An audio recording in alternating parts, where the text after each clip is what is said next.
A Visit to Mother Winter by Starhawk. Read by Michael Lyons. Circle round, and I'll tell you a story for a long winter's night. Once, there were two sisters. We'll call them Joanna and Zelda, although they lived so long ago that no one remembers their true names. Zelda, the elder sister, was very beautiful to look at, but she wasn't kind. In fact, because she was so beautiful, she went through life expecting everyone to do her favors and to let her have her own way. And often enough they did. Joanna, the younger sister, was different. She was kind to everyone she met and helpful, especially to the older people in her village. She was always doing favors for them, and she tried to make sure that they were comfortable and had enough to eat. Joanna was rather plain to look at, not ugly, but certainly no beauty.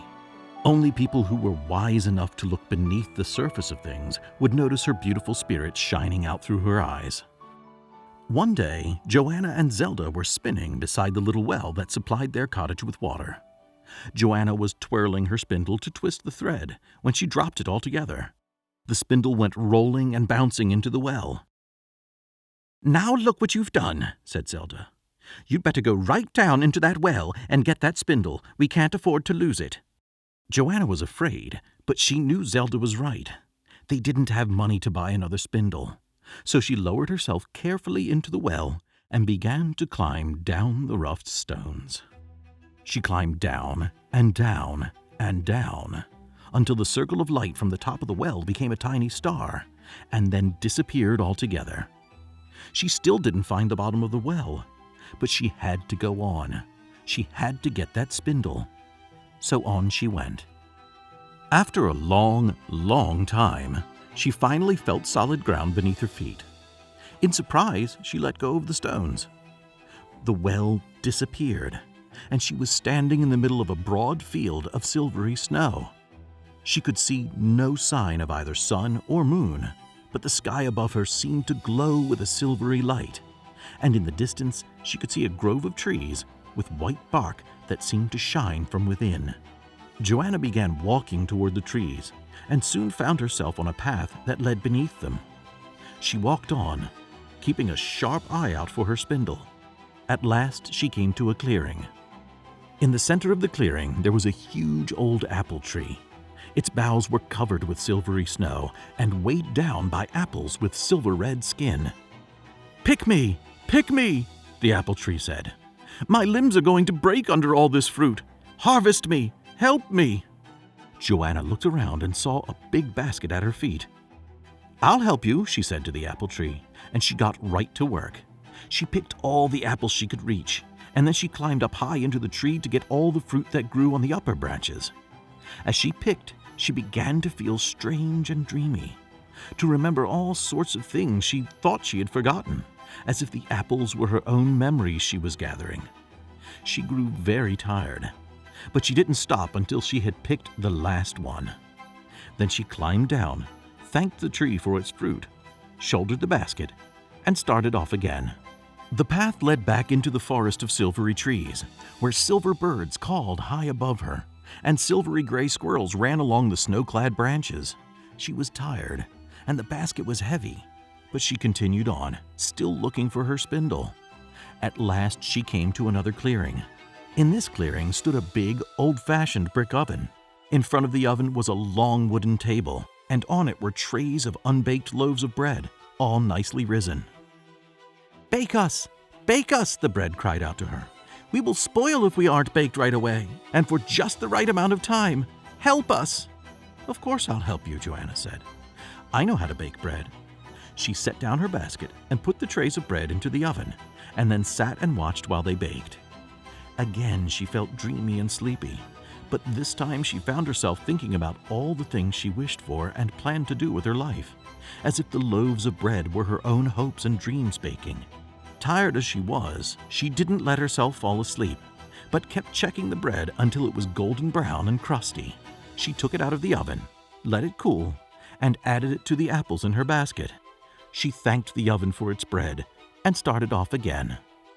She walked on through the forest, where silver foxes darted among the trees and white hares left tracks in the snow. At last she came to another clearing, and there she saw a house like none she'd ever seen before. The house was made of everything good to eat she had ever imagined. The walls were made of honey cake and gingerbread. The roof was shingled with white icing. The steps were blocks of hard candy, and the railings were candy canes. The eaves were studded with peppermints and gumdrops and chocolate kisses. Joanna was very hungry, but she knew it was not polite to start chomping on somebody's house without asking permission. So she went up to the door, which was made of a big lemon cookie, and knocked. The door opened, and Joanna saw a woman. At first the woman looked very, very old to her. But when Joanna looked again, she seemed quite young. Her face was as dark as old wood or the young night sky.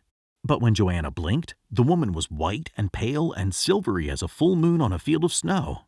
One minute Joanna wanted to jump into the woman's arms and cuddle in her lap. But the next minute she found herself almost too afraid to speak to the bright, fierce eyes in the woman's face. "I am Mother Winter," the woman said.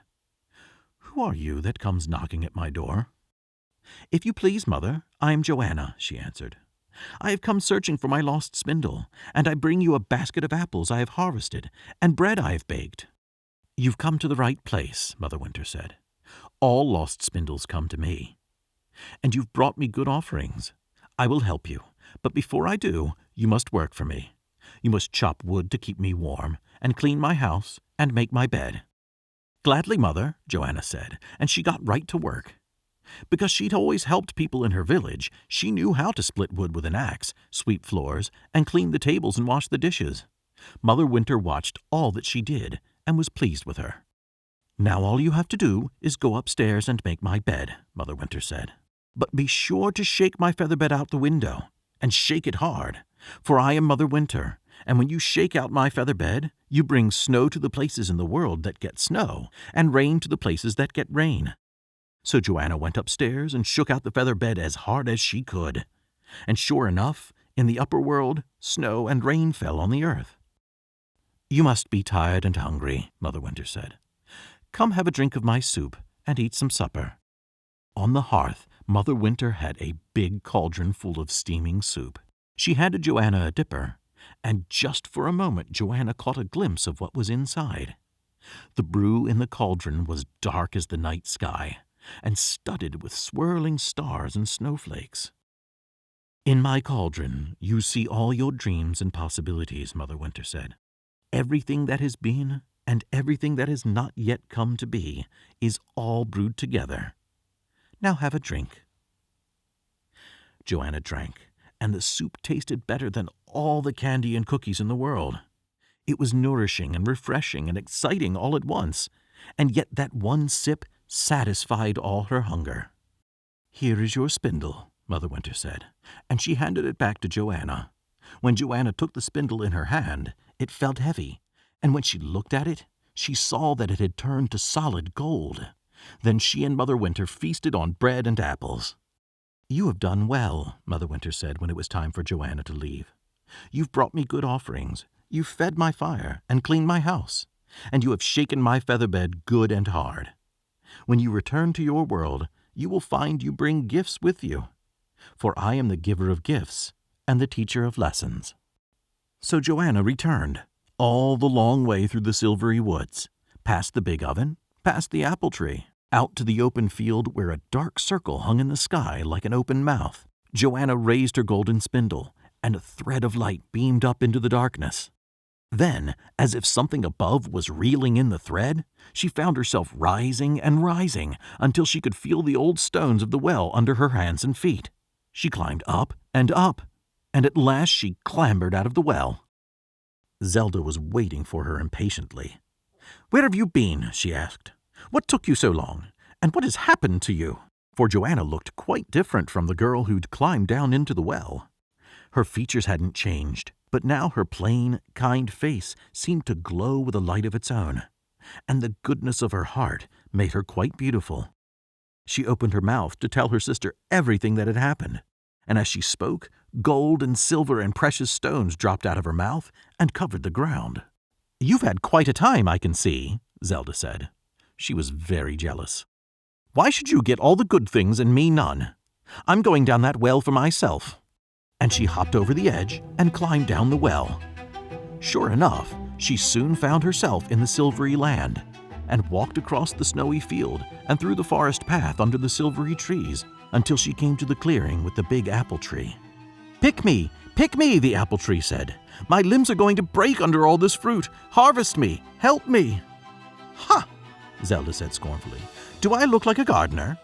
Don't you think I have more important things to do than waste my time picking apples? Let them rot." And she walked on. Soon she came to the clearing with the old brick oven and the loaves of bread on trays ready to be baked. Bake us! Bake us!" the bread cried out to her. "We will spoil if we aren't baked right away, and for just the right amount of time. Help us!" "Ha!" said Zelda scornfully. "Do I look like a baker? Do you think I have nothing better to do than sit around watching some dumb bread cook? Let it spoil. What do I care?" And she walked on. Finally, she came to Mother Winter's house, made of all the most wonderful things she could imagine to eat. She was hungry, so she broke off a piece of the gingerbread wall and began to eat it. The door of the house opened, and Mother Winter came out. "I am Mother Winter," she said. "Who are you, and why have you come here? Why are you eating my house without even asking permission?" "Excuse me," Zelda said.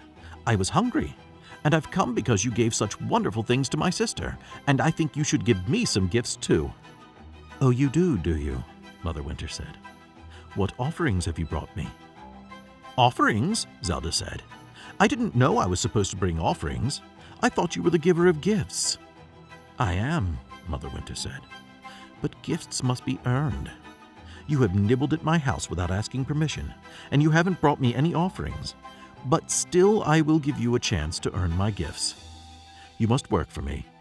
You must chop wood to feed my fire, and clean my house, and make my bed."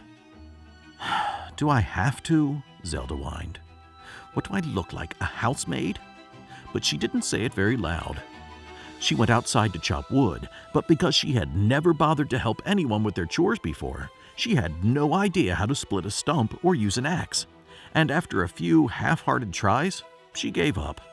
She gathered a few loose sticks that were lying around and brought them in. Then she tried to sweep the floor, but all she succeeded in doing was stirring up the dust. She wiped the crumbs from the table onto the floor, making it even dirtier, and washed the dishes so badly that food was still sticking to the plates when she put them away. "Now can I have my gifts?" Zelda asked. "You've not done well," Mother Winter said.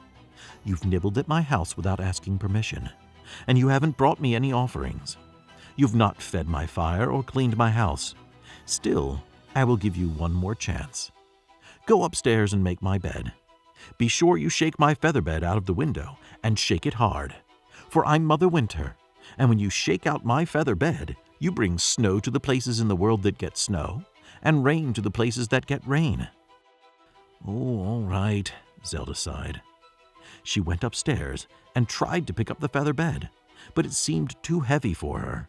"She'll never know if I shake it out or not," Zelda told herself. And so she just fluffed it up a bit on the bed and went back down. And so in the upper world there was no snow or rain, and the ground stayed dry and brown and thirsty. "Now can I have my gifts?" Zelda asked hopefully. Mother Winter sighed. "You've not done well. You have nibbled at my house without asking permission, and you haven't brought me any offerings.